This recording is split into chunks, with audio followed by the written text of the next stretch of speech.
আপনি কেন আমাকে বলবেন? আমি সদর ইউনিয়ন থেকে। আপনি কাজে শুরু করছেন আমার। অবশ্যই আমি আপনার এখানে শুনেন বলেন আমি করবেন আমি কি সেটা বলতে এখানে আপনি কাল কাজ চালাবেন এখানে আমরা এই আপনার এখানে আসার আগে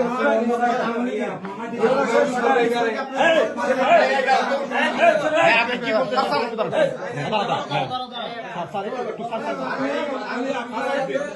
পরিচয়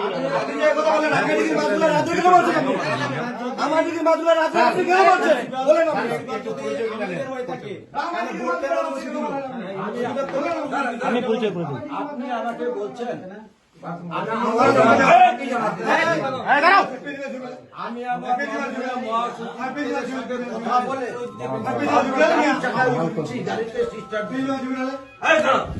আমি আমার মহাসচিবের সাথে কথা বলে তারপর আমি গাড়িতে উঠছি আজকে এখন আমি এখন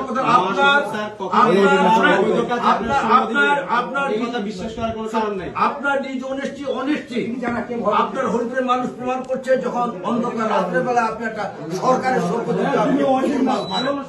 এটা আপনার নিজ অনিষ্টি প্রমাণ। 2 নম্বর আপনি রাত্রে বেলা অফিস অন্ধকার অফিসে কিছু কিছু ক্লায়েন্ট কিনে আমি অফিস করব, দিনে করব, ভোরবেলা করব, সেটা একান্তই আমার বিষয়। আমাদের অফিস 24/7। আপনি রাতে করেন কিংবা দিনে করেন আমাদের কোনো আপত্তি নেই।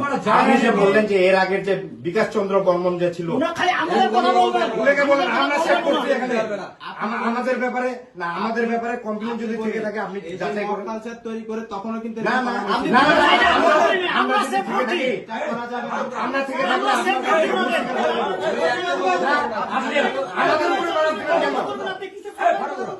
আপনি আওয়ামী লীগের ফেসিস্টকে নিয়োগ দেবেন আওয়ামী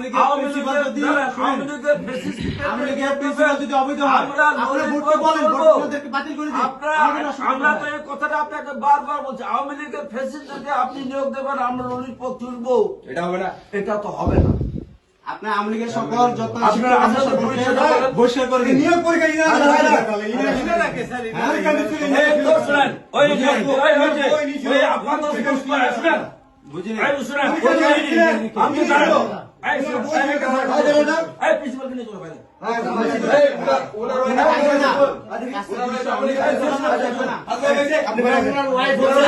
ভাইস চেয়ারম্যানই ছিল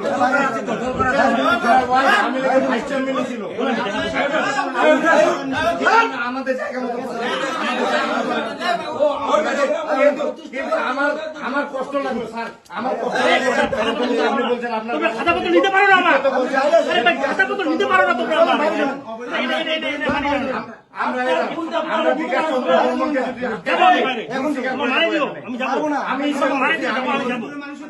আমি সেভ করছি আমি হরিপুরের মানুষ আমরা সেভ করছি আর কারোর সাথে আমাকে তুলনা করতে পারেন না এটা না আসেন ভাই আপনার পরিচয় আমি বললাম তো আমি যাবো আপনার দেখা করতে আপনি আমার কাগজ দেওয়ার কোনো ক্ষমতা রাখেন না। কারিগরি শিক্ষা বোর্ড আপনি এই নিয়োগ পত্রটা নিয়োগ বিজ্ঞপ্তিটা দেখেন তো কত তারিখ হয়েছে কোন পত্রিকা হয়েছে কয়টা নিয়োগ বিজ্ঞপ্তি হয়েছে দেখেন আমি বলি এটা দেখানোর জন্য যে এখন বোর্ডের নিয়োগ বোর্ডের চলতেছে কাজ চলতেছে আপনাদেরকে এই অবস্থায় দেখাইতে হবে। আপনি তো নিয়োগ বোর্ডে আসছেন অবৈধভাবে আসছেন, আপনি তো নিয়োগ বোর্ডের কার্যক্রম